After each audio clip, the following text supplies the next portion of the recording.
നമസ്കാരം. എല്ലാ രാഷ്ട്രീയ പാർട്ടികളോടും തുല്യമായി അകലം പാലിക്കുകയും ആരോടും ഒരു പ്രതിഫലവും വാങ്ങാതെ പ്രവർത്തിക്കുകയും ചെയ്യുന്നെങ്കിലും BJPക്കും മോദിക്കുമൊക്കെ അനുകൂലമായ നിലപാടെടുക്കുന്ന ഒരു സംഘപരിവാർ മാധ്യമപ്രവർത്തകനാണ് ഞാൻ എന്ന് പറയുന്ന ധാരാളം പേരുണ്ട്. എനിക്ക് അവരോടൊരു പരാതിയുമില്ല. ഞാൻ സംഘപരിവാർ പ്രസ്ഥാനത്തിൽ ഒന്നിൻ്റെയും അംഗത്വമുള്ള ആളല്ല. ഞാൻ ഇവരോട് ഒരു രൂപ പോലും ഇതുവരെ പ്രതിഫലമായോ പരസ്യമായോ വാങ്ങിയിട്ടുമില്ല. പക്ഷേ എൻ്റെ നിലപാടുകൾ പലതും സംഘപരിവാർ നിലപാടിനോട് യോജിക്കുന്നതാണ്. മോദിയും BJPയും സംഘപരിവാരും വെറുക്കപ്പെടേണ്ടവരാണ് എന്ന പൊതുബോധം എനിക്കില്ല. അവരെ അയിത്തം കൽപ്പിച്ച് അകറ്റി നിർത്തണം എന്ന നിലപാട് എനിക്കില്ല. മാത്രമല്ല, നരേന്ദ്രമോദിയുടെ ഭരണം രാജ്യത്തിന് നല്ലതാണെന്നും അത് തുടരണമെന്നും ഞാൻ ആഗ്രഹിക്കുന്നുണ്ട്. എനിക്ക് തീവ്രമായ ദേശീയ സ്നേഹമുണ്ട്. എൻ്റെ കുടുംബത്തെക്കാളും എൻ്റെ മതത്തെക്കാളും വലുത് എൻ്റെ രാജ്യമാണെന്ന ഉത്തമ ബോധ്യത്തിലാണ് ഞാൻ മുമ്പോട്ട് പോകുന്നത്. ഹൈന്ദവ വിശ്വാസങ്ങളോടും ആചാരങ്ങളോടും എനിക്ക് മമതയുണ്ട്. ഇതൊക്കെ സംഘപരിവാർ രാഷ്ട്രീയത്തിൻ്റെ തുടർച്ചകളായതുകൊണ്ട് തന്നെ ഞാൻ BJPക്കാരനാണ് എന്ന് പറഞ്ഞാൽ എനിക്കൊരു ലജ്ജയും തോന്നേണ്ടതില്ല. എന്നാൽ ഫലത്തിൽ ഞാൻ BJPക്കാരനല്ല എന്നതാണ് വാസ്തവം. BJPയോട് ഐത്തമില്ല എന്ന് മാത്രം. ഓരോ തെരഞ്ഞെടുപ്പിലും വ്യത്യസ്തമായ നിലപാടെടുക്കണം എന്ന് ആഗ്രഹിക്കുന്ന ആളാണ് ഞാൻ. കേരള രാഷ്ട്രീയത്തിൽ BJPക്ക് കൂടി ഇടം കൊടുക്കണമെന്നും അവർ കൂടി വിജയിക്കണമെന്നുള്ള നിലപാട് തുറന്നു പറയാൻ ഒരു മടിയും എനിക്കില്ല. പ്രത്യേകിച്ച് CPM എന്ന് പറയുന്ന കാലഹരണപ്പെട്ട പ്രസ്ഥാനം ഈ നാട് മുടിപ്പിച്ചുകൊണ്ടിരിക്കുമ്പോൾ ഇവിടെ BJP ശക്തിപ്പെട്ടാൽ മാത്രമേ അവരെ നിയന്ത്രിക്കാൻ കഴിയൂ എന്നാണ് എൻ്റെ വിശ്വാസം. ഇതൊക്കെയാണ് എൻ്റെ നിലപാടെങ്കിലും വാർത്തകൾ റിപ്പോർട്ട് ചെയ്യുമ്പോൾ അത് നിഷ്പക്ഷമായിരിക്കണം, സത്യസന്ധമായിരിക്കണം എന്നാണ് ഞാൻ പഠിച്ച ജേർണലിസം സ്കൂളിൽ എനിക്ക് കിട്ടിയ പരിശീലനം. അതാണ് എൻ്റെ ജീവിതത്തിൽ ഞാൻ എടുത്തിരിക്കുന്ന നിലപാട്. BJPക്ക് ഗുണകരമായി പലതും ചെയ്യാറുണ്ടെങ്കിലും BJPക്കാർ ആഗ്രഹിക്കുന്ന തരത്തിൽ തെരഞ്ഞെടുപ്പ് കാലത്ത് അവരെ പിന്തുണയ്ക്കാൻ പറ്റുന്നില്ല എന്നത് ഇവരിൽ പലരെയും ക്ഷുഭിതരാക്കാറുണ്ട്. അതുകൊണ്ടാണ് തെരഞ്ഞെടുപ്പ് സർവേകളും ആ സമയത്തെ വിലയിരുത്തലുകളും പൂർണ്ണമായും BJPക്ക് അനുകൂലമല്ലാത്തത് കൊണ്ട് തന്നെ തെരഞ്ഞെടുപ്പാകുമ്പോൾ BJPക്കാർ എനിക്കെതിരെ എന്നും ബഹളം വെച്ച് രംഗത്തിറങ്ങും. ഈ തെരഞ്ഞെടുപ്പിൽ എൻ്റെ നിലപാട് BJPക്ക് 4 സീറ്റ് ഉറപ്പായും കിട്ടാൻ സാധ്യതയുണ്ട്. ഒരുപക്ഷെ അത് 7 or 8 വരെ ഉയർന്നേക്കാമെന്നാണ്. എന്നാൽ ഞങ്ങളുടെ സർവേ വന്നപ്പോൾ 4 എന്നുള്ളത് 3ആയി. 3-ൽ കഴക്കൂട്ടം പിറകോട്ട് മാറുകയും പകരം ആറ്റിങ്ങൽ മുമ്പിലോട്ട് വരികയും ചെയ്തു. ആറ്റിങ്ങൽ ഞങ്ങൾ നേരത്തെ കണക്ക് കൂട്ടിയ ലിസ്റ്റിലുള്ളതല്ല. മാത്രമല്ല, മഞ്ചേശ്വരത്ത് തുല്യനിലയെത്തി. അപ്പോഴും 4 എന്ന അവസ്ഥയുണ്ട്. പലയിടങ്ങളിലും രണ്ടാമതുമുണ്ട്. ഇത് പലരെയും ചൊടിപ്പിക്കുന്നു. തെരഞ്ഞെടുപ്പാകുമ്പോൾ BJP ജയിക്കും എന്ന് അവർ കണക്ക് കൂട്ടുന്ന 30 മണ്ഡലങ്ങളിലെങ്കിലും BJP ജയിക്കും എന്ന് പറഞ്ഞില്ലെങ്കിൽ അത് കോൺഗ്രസിൻ്റെ ഏജൻസി എടുത്തതുകൊണ്ടാണ് എന്ന ആരോപണം ഉന്നയിക്കുന്നു. തെരഞ്ഞെടുപ്പിൻ്റെ ഒരു പീക്ക് ലെവലിലേക്ക് എത്തിയപ്പോൾ മറുനാട് BJPക്കാരുടെ ചെലവിൽ ജീവിക്കുന്ന കോൺഗ്രസിൻ്റെ ഏജന്റാണ് എന്ന് പറഞ്ഞുകൊണ്ടുള്ള ആരോപണം ശക്തമായി.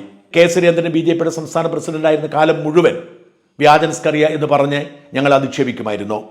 പക്ഷേ രാജീവ് ചന്ദ്രശേഖർ അത്തരം പണിക്ക് പോകുന്നില്ല. പക്ഷേ സുരേന്ദ്രനും അദ്ദേഹത്തിന് മൂടുതാങ്ങികളും തെരഞ്ഞെടുപ്പ് സമയമാവുമ്പോൾ മറുനാടൻ വിരോധം കത്തിക്കാൻ ശ്രമിക്കും. ഷാജൻസ്കറിയാണ് ഏറ്റവും കൊടിയ വിഷം എന്നാണ് കഴിഞ്ഞ ദിവസം ഒരു കടുത്ത സംഘപരിവാരകാരൻ പോസ്റ്റ് ഇട്ടത്. അതിനിടയിൽ മുഴുവൻ എന്നെ തെറി വിളിക്കുകയാണ്. അയാൾ മറ്റൊരു പോസ്റ്റിൽ പറഞ്ഞത് ശോഭാ സുരേന്ദ്രനെ അപമാനിക്കാനുള്ള നാടകത്തിൻ്റെ തിരക്കഥ ഷാജൻസ്കറിയയുടേതാണെന്നാണ്. പലരും എന്നെ വളരെ സങ്കടത്തോടു കൂടി പറഞ്ഞു, നിങ്ങൾക്കൊരാപത്ത് വന്നപ്പോൾ നെഞ്ചു വിരിച്ചു കൂടെ നിന്നത് ശോഭാ സുരേന്ദ്രനാണ്. എന്നിട്ട് നിങ്ങൾ ശോഭയുമായി ബന്ധപ്പെട്ട വിവാദത്തിൽ ശോഭയെ സംരക്ഷിക്കാൻ ശ്രമിക്കാൻ ഇത് മോശമായി പോയി. ഞാൻ അവരോട് പറഞ്ഞു, ശോഭാ സുരേന്ദ്രനോട് വലിയ കടപ്പാട് എനിക്കുണ്ട്. ശോഭയോട് മാത്രമല്ല, കിറ്റക് സാബുവിനോട്. ഈ 2 പേരുമായിരുന്നു ഇപ്പോൾ തെരഞ്ഞെടുപ്പ് രംഗത്തുള്ള ആളുകളിൽ എൻ്റെ പ്രതിസന്ധി ഘട്ടത്തിൽ എന്നെ സഹായിച്ചത്. അവരോടുള്ള സ്നേഹവും കടപ്പാടും എനിക്ക് എപ്പോഴും ഉണ്ടെങ്കിലും പത്രപ്രവർത്തനത്തിൽ എനിക്കൊരു മിതത്വം പാലിക്കാമെന്നല്ലാതെ തെറ്റ് ചെയ്യുന്നവരെ ന്യായീകരിക്കാൻ കഴിയില്ല. ശോഭാ സുരേന്ദ്രൻ്റെ ഭാഗത്ത് വീഴ്ചയുണ്ട്. ശോഭ മാത്രമല്ല, കേരളത്തിൽ തെരഞ്ഞെടുപ്പ് സമയത്ത് സാമ്പത്തിക ഇടപാട് നടത്തുന്ന പലരും ചെയ്യാറുണ്ട്. ശോഭ മാത്രം പിടിക്കപ്പെട്ടപ്പോൾ സ്വാഭാവികമായും അതിനെ കണ്ണടയ്ക്കാൻ നമുക്ക് കഴിയില്ല. ശോഭയെ കടന്നാക്രമിക്കാതിരുന്നത് കടപ്പാടുള്ളതുകൊണ്ടാണ്. വാസ്തവത്തിൽ മറുനാടൻ്റെ രീതി അനുസരിച്ച് ശോഭയെ കടന്നാക്രമിക്കേണ്ടതാണ്. ശോഭ ആ വിഷയത്തിൽ വിശദീകരിച്ച് സ്വയം പണി വാങ്ങുകയാണ് ചെയ്തത്. വാസ്തവത്തിൽ ആ സംഭവത്തേക്കാൾ ശോഭയ്ക്ക് മോശമായത് ശോഭ കൊടുത്ത വിശദീകരണമാണ്. അതൊട്ടും തൃപ്തികരമായിരുന്നില്ല. ഇത് പറയാതിരിക്കാൻ ഈ പണി ചെയ്യുമ്പോൾ സാധ്യമല്ല. ഇതിനിടയിൽ എനിക്ക് വളരെ സങ്കടമുണ്ടാക്കിയ ഒരു പോസ്റ്റുമായി എൻ്റെ സഹപാഠിയും കൂട്ടുകാരിയുമായ PK ഷിബി രംഗത്ത് വന്നു. ദേശീയവാദി എന്ന ലേബലിൽ ദിവസവും വീഡിയോകൾ ചെയ്ത് സംഘികളെ കാണിച്ച് കാശുണ്ടാക്കുക. ഇലക്ഷൻ വരുമ്പോൾ അതിനി പാർലമെൻറ്റോ അസംബ്ലിയോ ആണെങ്കിലും നേരെ പ്ലേറ്റ് മറിച്ച് കോൺഗ്രസിനും കൂട്ടർക്കും ഓശാനപ്പെടുക. ഒരിക്കലല്ല, എന്നും ഇതുതന്നെയാണ് സ്ട്രാറ്റജി. ജീവിക്കാൻ പഠിക്കണം, കാശുണ്ടാക്കാനും. അസൂയപ്പെട്ടിട്ട് കാര്യമില്ല, നമ്മളെക്കൊണ്ട് ജന്മത്തിൽ കഴിയാത്ത കാര്യം. എന്നാൽ ഈ സംഘികൾക്ക് ഇത്ര വിവരമില്ലേ, കഷ്ടം എന്ന് ഷിബി ഒരു പോസ്റ്റ് ഇടുന്നു. സ്വാഭാവികമായും ആ പോസ്റ്റ് എന്നെ ഉദ്ദേശിച്ചാണ്. എന്ന് എനിക്ക് തോന്നുന്നതിൽ തെറ്റ് പറയാൻ പറ്റില്ല. ഷിബി എൻ്റെ പേര് പറഞ്ഞിട്ടില്ലെങ്കിലും മറുനാടൻ വിരോധികളായ തീവ്രസംഖ്യകൾ അതിന് കീഴെ വന്ന് എനിക്കെതിരെ തെറിവിളിയും തുടങ്ങി. അതുകൊണ്ട് തന്നെ ഞാൻ അവിടെ ചെന്ന് ചില ചോദ്യങ്ങൾ ചോദിച്ചു. എന്നിട്ട് ഞാൻ കിടന്നുറങ്ങി. രാവിലെ എണീക്കുമ്പോൾ ആ പോസ്റ്റ് കാണുന്നില്ല.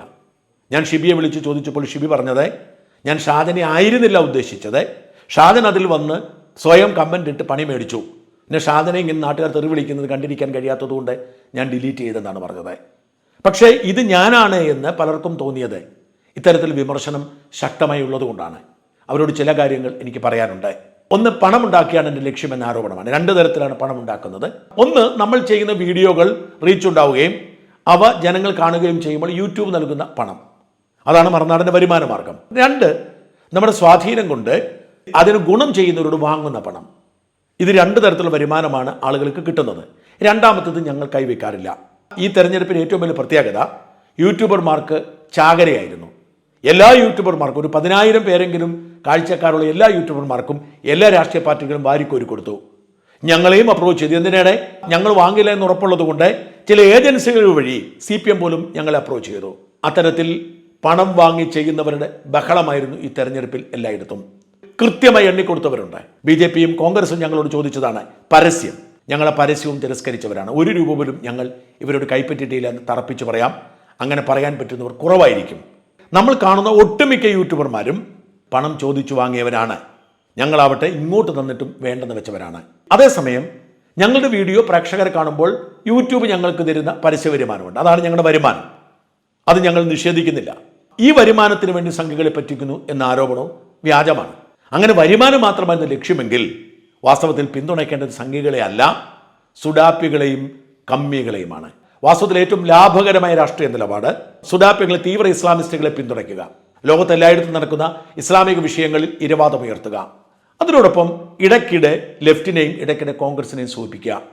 അങ്ങനെ ഒരു നിലപാടെടുത്താൽ ലക്ഷക്കണക്കിന് ആരാധകരുണ്ടാവും, കോടിക്കണക്കിന് വരുമാനമുണ്ടാവും, ലോകം മുഴുവൻ പബ്ലിക് പരിപാടിയിൽ പങ്കെടുക്കാം, വലിയ ആദരവും ബഹുമാനവുമാവും, ബുദ്ധിജീവി എന്ന വേഷം കിട്ടും, സാംസ്കാരിക പരിപാടികളിൽ ഇടം കിട്ടും, ഗൾഫ് രാജ്യങ്ങളിൽ നമുക്ക് നിന്ന് തിരിയാൻ കഴിയാത്ത അത്രയും പരിപാടികളാവും. അതേസമയം യൂട്യൂബ് വരുമാനം അതിശക്തമായിരിക്കും. അങ്ങനെ ചെയ്യുന്ന പലരുമുണ്ട്.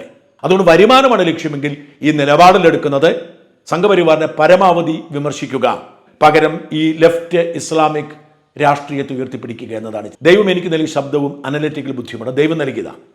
അത് ലെഫ്റ്റ് ലിബറൽ ഇസ്ലാമിക് രാഷ്ട്രീയത്തിന് വേണ്ടി ഉപയോഗിച്ചിരുന്നെങ്കിൽ ഞാൻ ശതകോടീശ്വരനാവുമായിരുന്നു എന്ന് ദയവായി തിരിച്ചറിയുക. അതുകൊണ്ട് ദയവായി വരുമാനത്തിൻ്റെ പേര് പറഞ്ഞുകൊണ്ട് ആരും ഭയപ്പെടുത്താൻ ശ്രമിക്കേണ്ട. രണ്ടാമത്തത്, ഞാൻ BJP-കാരനാണ് എന്ന് നിങ്ങൾക്ക് തോന്നിയതിന് ഞാൻ എന്ത് പിഴച്ചു? ഞാൻ എവിടെയെങ്കിലും പറഞ്ഞിട്ടുണ്ടോ BJP-കാരനാണെന്ന്? ഞാൻ BJP-കാരനല്ല. എനിക്ക് എല്ലാ രാഷ്ട്രീയ പാർട്ടികളോടും തുല്യ നിലപാടാണ്. എന്നാൽ ഇപ്പോഴത്തെ സാഹചര്യത്തിൽ രാജ്യം ഭരിക്കാൻ നല്ലത് മോദിയുടെ നേതൃത്വത്തിലുള്ള BJP ആണെന്ന് ഞാൻ വിശ്വസിക്കുന്നു.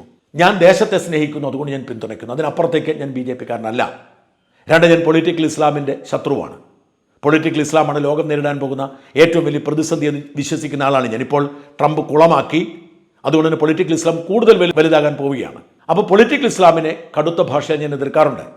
എതിർക്കുമ്പോഴും ഞാൻ സംഘപരിവാറുകാരനായി ചിത്രീകരിക്കപ്പെടും. കാരണം LDF-നും UDF-നും പൊളിറ്റിക്കൽ ഇസ്ലാമിനെ എതിർക്കാൻ പറ്റില്ല. ഹമാസിനെ ഭീകര സംഘടന എന്ന് വിളിക്കാൻ പറ്റില്ല. ഇസ്രായേലിനെ അംഗീകരിക്കാൻ പറ്റില്ല. ഇസ്രായേൽ സന്ദർശിക്കാൻ പറ്റില്ല. വഖഫ് ഭേദഗതി നിയമത്തെ അംഗീകരിക്കാൻ പറ്റില്ല. പൗരത്വ ഭേദഗതി നിയമത്തെ അംഗീകരിക്കാൻ പറ്റില്ല. ഇതൊക്കെ ഞാൻ ചെയ്യുന്ന, അതുകൊണ്ടും ഞാൻ സംഘപരിവാറിൻ്റെ പേര് കേട്ടുക്കുന്നു. അതിനപ്പുറത്തേക്ക് ഞാൻ സംഘപരിവാറല്ല, BJP അല്ല. അതുകൊണ്ട് തന്നെ തെരഞ്ഞെടുപ്പാവുമ്പോൾ BJP ജയിക്കുമെന്ന് നുണ പറയേണ്ട ബാധ്യത എനിക്കില്ല. അല്ലെങ്കിൽ ഞാൻ BJP-ക്കാരുടെ ഫണ്ട് വാങ്ങിയിരിക്കണമായിരുന്നു. അങ്ങനെ ഫണ്ട് കിട്ടിയ പലരും ഇന്റലിജൻസ് റിപ്പോർട്ട് 30 സീറ്റിൽ BJP ജയിക്കുമെന്നൊക്കെ പറയും. അത് വാങ്ങാത്തിടത്തോളം കാലം എനിക്കത് പറയേണ്ട ആവശ്യമില്ല. ഞാൻ പറയുന്നത് എൻ്റെ ഉത്തമ ബോധ്യവും വസ്തുതകളുമാണ്. ഇവിടെ CPM തോൽക്കണമെന്നതാണ് എൻ്റെ ആഗ്രഹം. അത് ഞാൻ രഹസ്യമാക്കി നിഷ്പക്ഷത കളിച്ചിട്ടില്ല. CPM-ന്റെ ഭരണം അവസാനിക്കണമെന്ന് തുറന്നു പറഞ്ഞു. CPM-ന് വോട്ട് ചെയ്യരുതെന്ന് പറഞ്ഞു. CPM-നെ തോൽപ്പിക്കാൻ നിങ്ങൾ ആർക്ക് വേണമെങ്കിലും വോട്ട് ചെയ്തോളാൻ പറഞ്ഞു. അത് UDF-നാവാം, BJP-ക്കാവാം. CPM-നെ തോൽപ്പിക്കാൻ BJP-ക്ക് ചെയ്യരുത്, UDF-ന് ചെയ്യണമെന്ന് ഞാൻ പറഞ്ഞിട്ടില്ല. UDF-നോട് പണം വാങ്ങിയിരുന്നെങ്കിൽ ഞാൻ അങ്ങനെ പറയുമായിരുന്നു. മാത്രമല്ല BJP-ക്ക് ജയിക്കാൻ സാധ്യതയുള്ള മണ്ഡലങ്ങൾ ഞാൻ ചൂണ്ടിക്കാട്ടി. അതിനർത്ഥം കോൺഗ്രസിനോട് പണം വാങ്ങിയെങ്കിൽ BJP എല്ലായിടത്തും തോക്കുമെന്ന് പറയണമായിരുന്നു. പക്ഷേ BJP-ക്ക് വിജയസാധ്യതയുണ്ട് എന്ന് അവർ ആഗ്രഹിക്കുന്ന കുറഞ്ഞത് 10 ഇടങ്ങളിലെങ്കിലും BJP ജയിക്കുമെന്ന് പറഞ്ഞുകൊണ്ടിരുന്നാൽ അവർക്ക് കൂടുതൽ വോട്ട് കിട്ടുമായിരിക്കും. പക്ഷെ അതെൻ്റെ ബാധ്യതയല്ല. എൻ്റെ ബാധ്യത ഫീൽഡിലെ യാഥാർത്ഥ്യം പറയുക എന്നതാണ്. ആ യാഥാർത്ഥ്യമാണ് ഞാൻ പറഞ്ഞത്. നേമത്തും ആറ്റിങ്ങലിലും മാത്രമാണ് ഈ തെരഞ്ഞെടുപ്പിൽ വ്യക്തമായ മുന്നേറ്റം ഉണ്ടായത്. വട്ടിയൂർക്കാവിൽ പിന്നിലാണ്. കഴക്കൂട്ടത്ത് വിജയസാധ്യതയുണ്ട്, പക്ഷേ ജയിക്കുമെന്ന് ഉറപ്പ് പറയാൻ കഴിയുന്ന സാഹചര്യമില്ല. മഞ്ചേശ്വരത്ത് ഏതാണ്ട് തുല്യ നിലയിലാണ്. പാലക്കാട് വിജയിക്കുമെന്നാണ് ഞാൻ കണക്കാക്കിയിരുന്നത്, വിജയസാധ്യത ഉണ്ടെന്നാണ് ഞാൻ വിശ്വസിച്ചിരുന്നത്. ഈ വോട്ടിന് പണം വിവാദം എത്രമാത്രം ബാധിക്കുമെന്ന് എനിക്കറിയില്ല. മാത്രമല്ല പാലക്കാട് പിഷാരടി മികച്ച സ്ഥാനാർത്ഥിയാണ്. അതുകൊണ്ട് തറപ്പിച്ച് പറയാൻ കഴിയും. ഈ സത്യം അങ്ങനെ പറയാൻ പറ്റൂ. അല്ലാതെ പാലക്കാടും മഞ്ചേശ്വരത്തും വട്ടിയൂർക്കാവിലും തിരുവനന്തപുരത്തും നേമത്തും ഒക്കെ BJP ജയിക്കുമെന്ന് പറയാൻ കഴിയില്ല. എനിക്ക് ഉത്തമ ബോധ്യമില്ലാത്തൊരു കാര്യവും ഞാൻ ആരെക്കുറിച്ചും പറയില്ല. അതുകൊണ്ടാണ് ആരുടെയും ₹1 പോലും വാങ്ങാത്തത്. ഷോൺ ജോർജിനോടും PC ജോർജിനോടും എനിക്കിഷ്ടമാണ്, അനൂപ് ആന്റണിയോടും എനിക്കിഷ്ടമാണ്, ശങ്കുറ്റി ദാസിനോട് എനിക്കിഷ്ടമാണ്. അവർക്ക് ജയിച്ചാൽ ഞാൻ സന്തുഷ്ടനാണ്. പക്ഷെ അവർക്ക് ജയിക്കുമെന്ന് കള്ളം പറയാൻ എനിക്ക് പറ്റില്ല. ജയത്തിൻ്റെ അടുത്താണെന്ന് വേണമെങ്കിൽ പറയാം, പക്ഷെ ജയിക്കുമെന്ന് പറയാൻ പറ്റില്ല. അത് പറയാത്തത് അത്തരം ഉത്തമ ബോധ്യമില്ലാത്തത് കൊണ്ടാണ്. തെരഞ്ഞെടുപ്പാകുമ്പോൾ BJPക്ക് അനുകൂലമായി പറയാൻ ഞാൻ ആരോടും പണം വാങ്ങിയിട്ടില്ല. അതുകൊണ്ട് ഇതേ നിലപാട് മാത്രമേ എനിക്ക് എടുക്കാൻ പറ്റൂ. ഞാൻ BJPക്കാരനാണ് എന്ന് പറഞ്ഞ് ഒരു പ്രേക്ഷകനെ ഞാൻ ചോദിച്ചു വാങ്ങിയിട്ടില്ല. ഞാൻ വ്യാജമായ ഒരു നിലപാടും എടുത്തിട്ടില്ല. എൻ്റെ നിലപാട് എക്കാലത്തും അങ്ങനെ തന്നെയാണ്. അത് ഞാൻ എവിടെയും എല്ലാ ചോദ്യങ്ങൾക്കും ഞാൻ കൃത്യമായി ഉത്തരം പറയാറുണ്ട്.